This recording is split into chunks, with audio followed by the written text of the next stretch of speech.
The other beauty of the natural state is the underwater world. On this week's show, we'll introduce you to Underwater Arkansas, a program provided by the Arkansas Game and Fish Commission. And then we'll head to the mountaintop, to the highest point in the state, atop Mount Magazine, also known as the Island in the Sky. We'll wrap it all up with riding, roping, and punching doggies at Stonecreek Ranch near Mountain Home. But for now, let's dive into the natural state.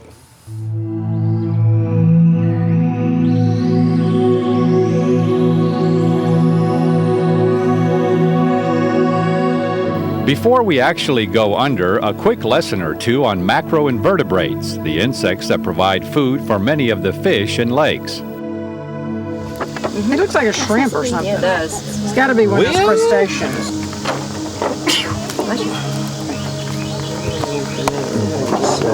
Is it a sow bug? You're close. Crayfish? That one looks like it's swimming on its side to me. Oh, that's a big hint. Scud. It's a scud or a side swimmer. After getting the scoop on the bugs, we met up with Mike Taylor of Ocean Extreme, our dive guide on Lake Ouachita.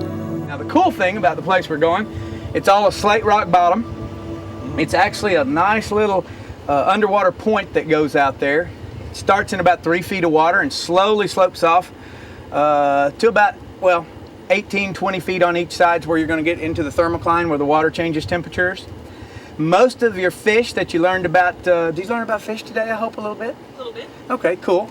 Most of the sunfish species and things like that are going to come up to greet you as soon as you get in the water. So I wanted to forewarn you on that. They're a little bit, we can't train them, or at least we can't claim that, but they're sure conditioned.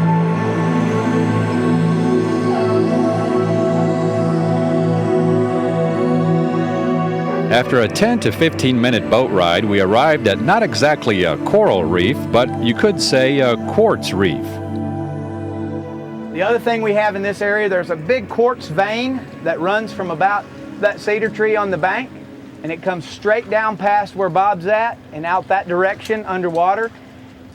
You'll find it by, most of this is slate, but then you'll start seeing some of the white quartz rocks. Yesterday afternoon we found a crystal that was about that big around, about like that, and about that long. It was awesome. I'll show it to you when we get back to the store. I forgot about that. It's kind of an added bonus, a little Arkansas diamond for you guys.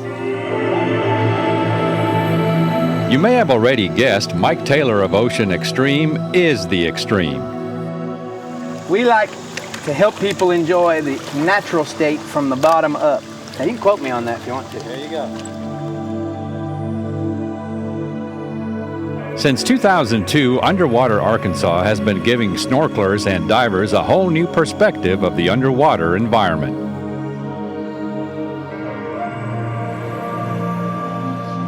Yeah, about 4 years ago, we were having a little brainstorming session and just talking about all the great resources we have in Arkansas. Terrestrial, on land, we've got great hiking and beautiful rivers. And I said, well, gosh, what about all the underwater things we have in Arkansas? We have some of the cleanest, clearest landlocked water in the nation, and Lake Ouachita is just a perfect opportunity for folks to get out and learn about underwater ecology. So thus Underwater Arkansas was developed, and it's just a really great partnership. We have our biologists at Game and Fish come and do wonderful presentations on underwater flora and fauna. You learn how to identify fish, all the aquatic vegetation that's here. We learn about mussels. So we use our fishery staff to help us, and then we work in conjunction with Ocean Extreme and Mountain Harbor here on Lake Ouachita. And folks have a classroom session in the morning, then we come out and dive all afternoon, and it's really a good time. We enjoy it a lot. And I guess you have not only teachers, but just people from all walks of life that come in the various different classes that you have throughout the summer. Right. Today's session was really geared for teachers. They can come and get a lot of information that they can take back to their classroom. They get in-service credit hours for being here. So not only are they having a good, fun day out in the sun and in the water, but they can take back in-service hours, which helps them. And then we have a father and a daughter here today. We have grandparents that come with their grandkids. Just anybody that's scuba certified and is interested in getting out here and learning a little bit more about what they see when they go diving.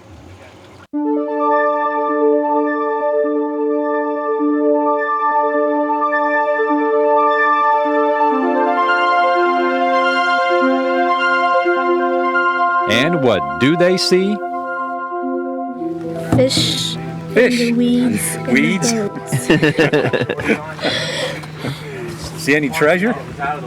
Yes. You did? What do you got there? Oh, look at here. Mussels. And that's pretty much all I have. Besides rocks. Well, you'll have something to show and tell back in Texas. Mm-hmm. You going to come back next year?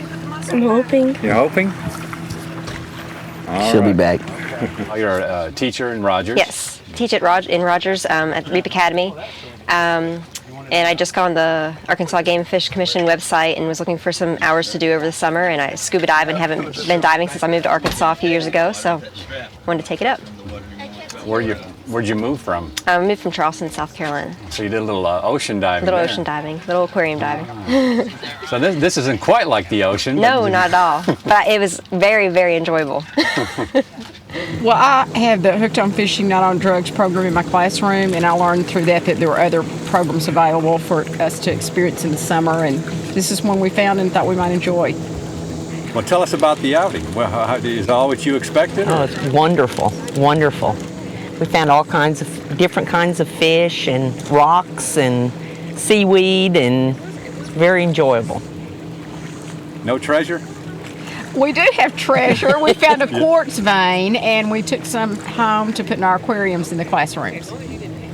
Well, I saw some fish that up close and personal, and a couple of little long-eared sunfish and some bluegill and a bass. And one thing that I thought was really neat was a log perch, and it just kind of went through and uncovered every little hole while I was watching it, and it was just searching frantically for something. And I think it was a log perch. I hope that's what it was. That's what I thought it was. So, but it was fun.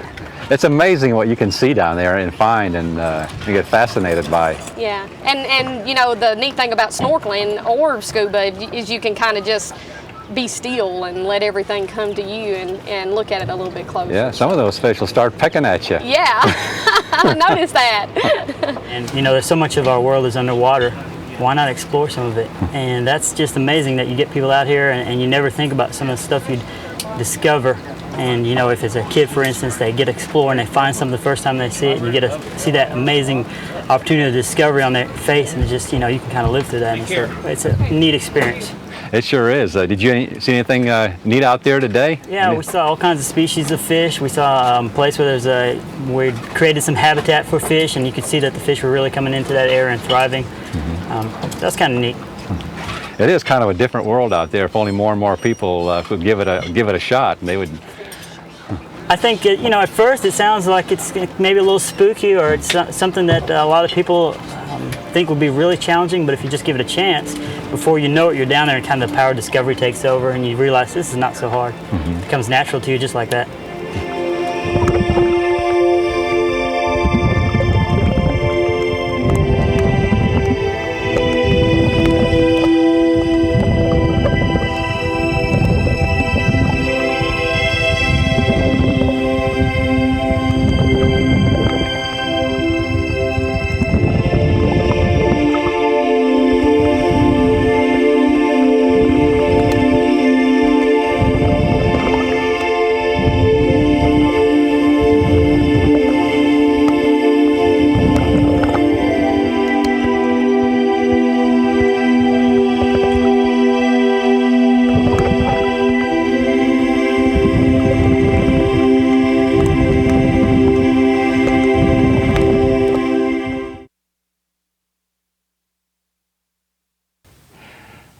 Back during the early 1800s, all the mountains between the Arkansas and Pettigene rivers were called the magazines, named after a prominent landmark resembling a storehouse called Magazine.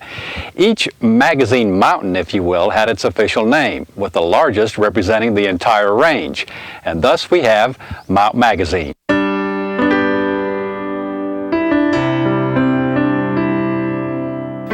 Called an island in the sky due to its geology and elevation at 2,753 feet, the highest point in the state, Mount Magazine does have some features of an island isolated from other botanical areas.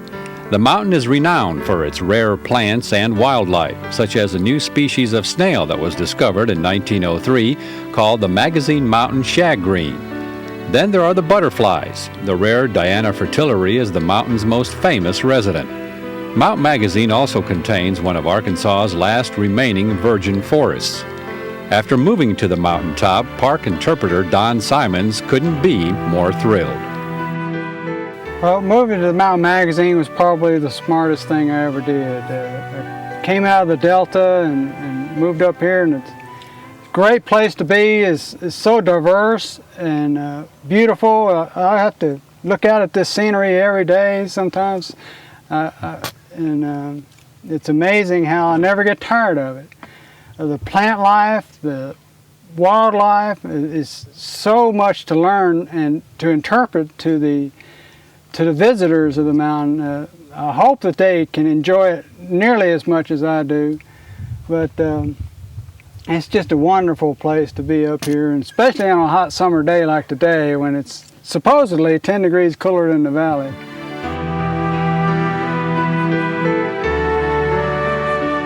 Which is what attracted many of the mountain's early settlers during the 1800s. There was Thomas Rush Cameron, who settled here after the Civil War to help his wife's respiratory condition. Today, Cameron Bluff serves as a popular site for weddings. Many of the place names on the mountain were named after the early settlers. The Benefield picnic area is named after Benjamin Benefield, who settled in 1880. A grave at the entrance to the picnic area is the final resting place of one of the Benefield children. Stone fences can also be found in many areas, remnants of the old homesteads. Lodges on the mountain were constructed as early as 1900. A lodge and a restaurant built in 1940 was destroyed by arsonists in 1971. Today, a new 60-room state park lodge and 13 cabins occupy the exact same site. Of course, no visit to Mount Magazine would be complete without a hike to the high point. Signal Hill Trail leads visitors to the highest elevation in Arkansas.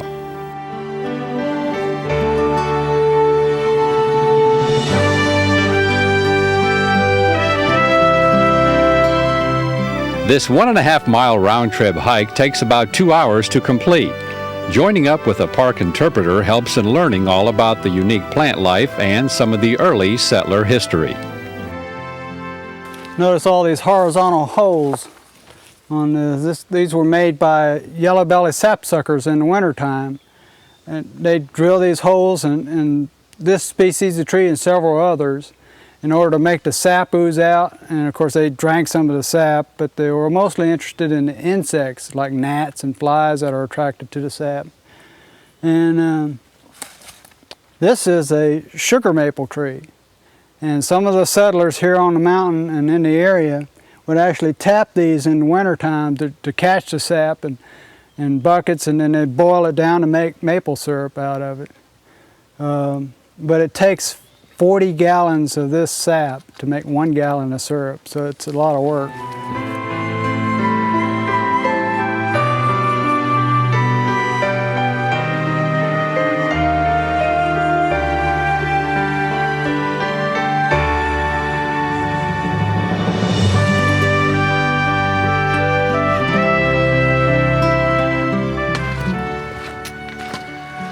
All right, the summit, the highest point in Arkansas. How about that? You made it. Now, Don, correct me if I'm wrong, but I heard that this possibly, maybe is also the highest point between the Rockies and the Appalachians, or is that not? No, it's not. According to sea level, it's definitely not the highest point between those two mountain ranges.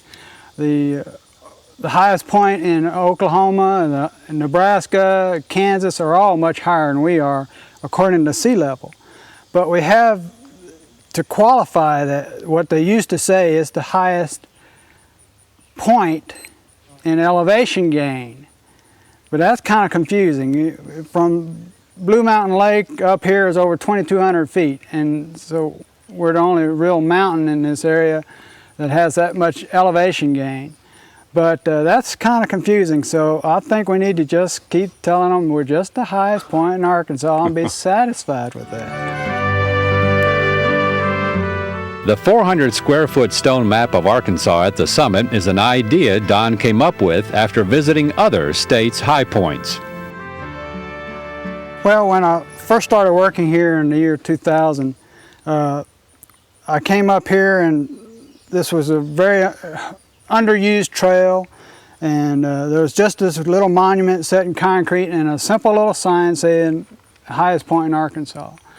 And I thought, Arkansas deserves something better than that. So we thought about it for a long time, and I had traveled to Oklahoma and a few of the other places, and they all had nice big monuments, you know, proclaiming the high points. And so we considered several options, and then we came up with this design. It's a 400 square foot scale map of Arkansas. We're real proud with it. And who is the fellow that designed it? Jim Langford is our trails coordinator for Arkansas State Parks. And when I brought him up here and I told him my idea, he just loved it. He fell in love with the whole idea, and he got us an AmeriCorps crew, and they spent a month building this up here. Don, appropriately enough, we have a register. Tell us about this. Well, at every high point that I've been to, there's some sort of registration device there. And so we put one up here, and every year I tally how many people sign in on it and how many states are represented and countries.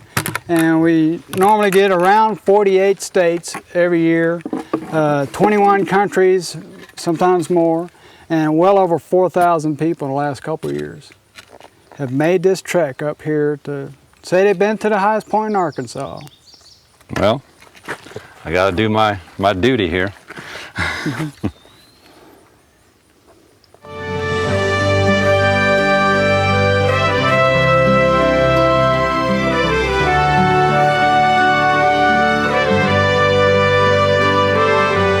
So explore for yourself the magnificent beauty that is Mount Magazine and experience what folks have been enjoying for more than 150 years.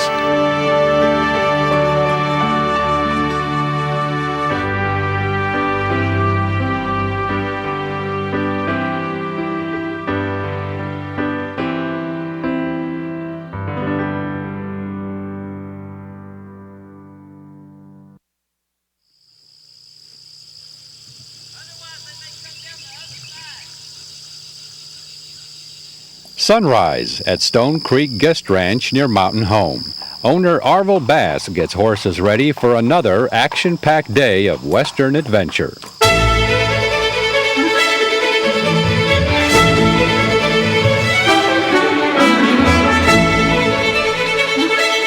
Yeah, I want you to know I watched John Wayne last night, El Dorado, one of my all-time favorites.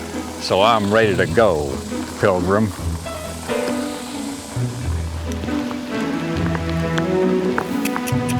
Arvil says that after a week or so, he can transform just about anyone into a cowboy or cowgirl. Absolutely. That's what sets us apart from your typical guest ranch and dude ranch. There's not one horse on the property that's trained to follow the tail of another horse. They're extremely, extremely nice, well-trained horses.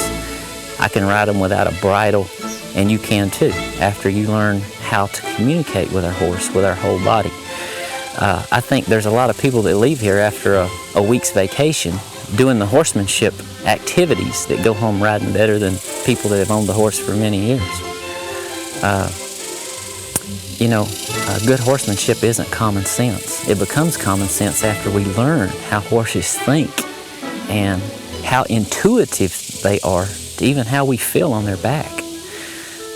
You know, I thought I knew everything there was to know about a horse by the time I turned 16. Unfortunately, I was in my 30s and I realized I didn't know anything. So I've become a student of horses a long time ago, still learning.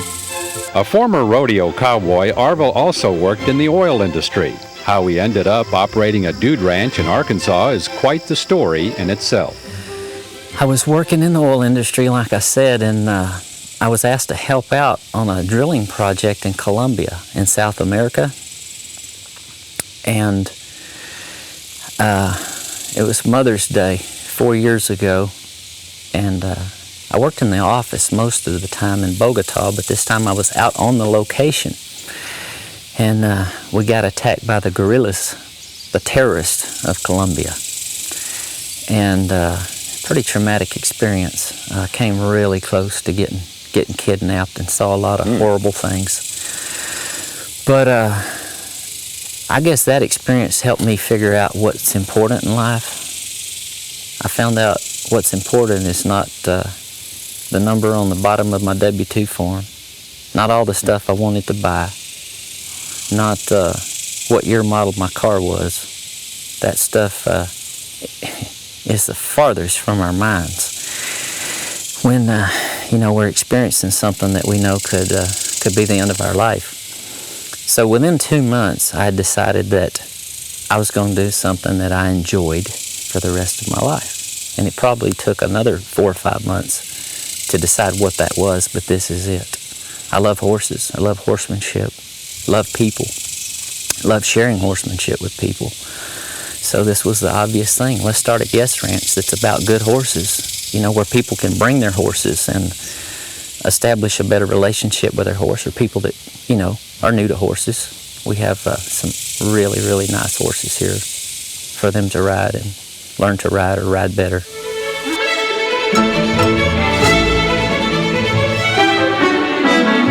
I'll show you how most people turn a horse. They want to turn that way and they go. Almost everybody turns a horse like this. When we pull back, what does that say to the horse? Stop. Say, go forward and turn. And then if you don't, just this one rein.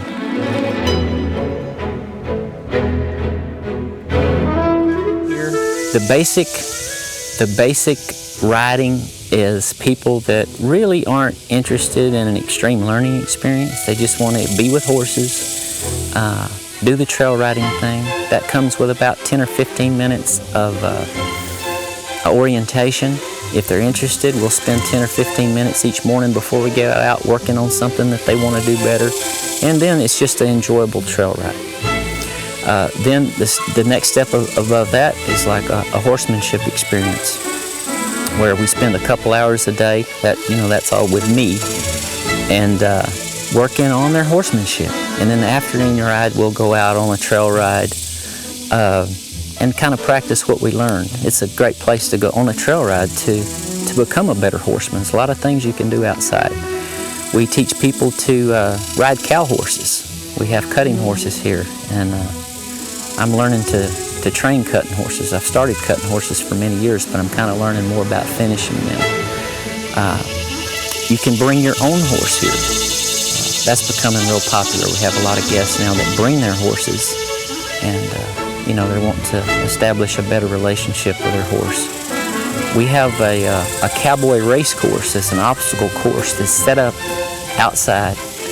There's, I think, 18 different obstacles, from water crossings to some cow work, things that you have to jump over, narrow trails in the woods to navigate, a log to drag, that kind of test our relationship with our horse.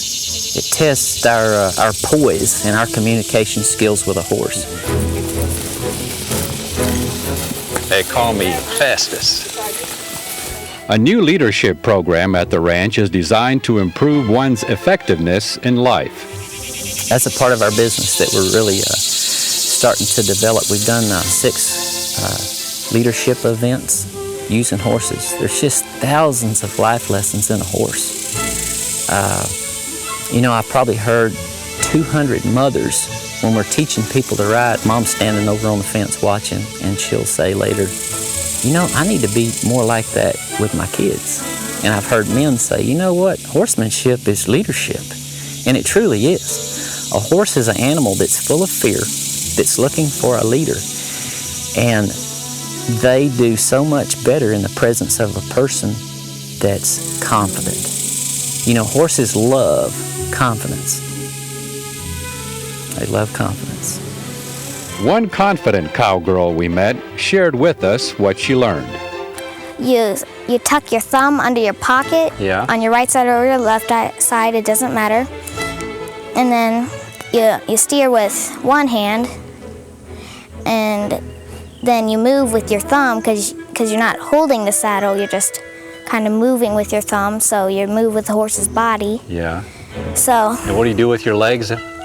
You kind of stick them out very little, so if the horse starts bucking, your knees will get caught on the saddle.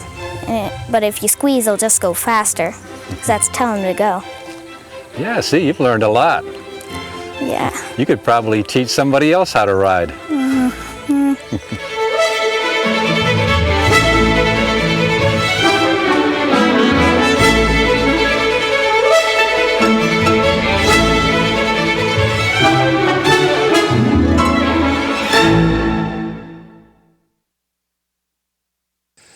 So either cowboy up or cowgirl up, as the case may be, and enjoy the true Western experience here at Stonecreek Ranch near Mountain Home. And then head to the mountaintop at Mount Magazine and hike up to the highest point in the state, Arkansas Summit. And if it's summertime, enjoy the underwater world of the natural state during one of the several sessions offered by the Arkansas Game and Fish Commission in Underwater, Arkansas. And for more info on these and other destinations, visit our website, aetn.org/exploringarkansas.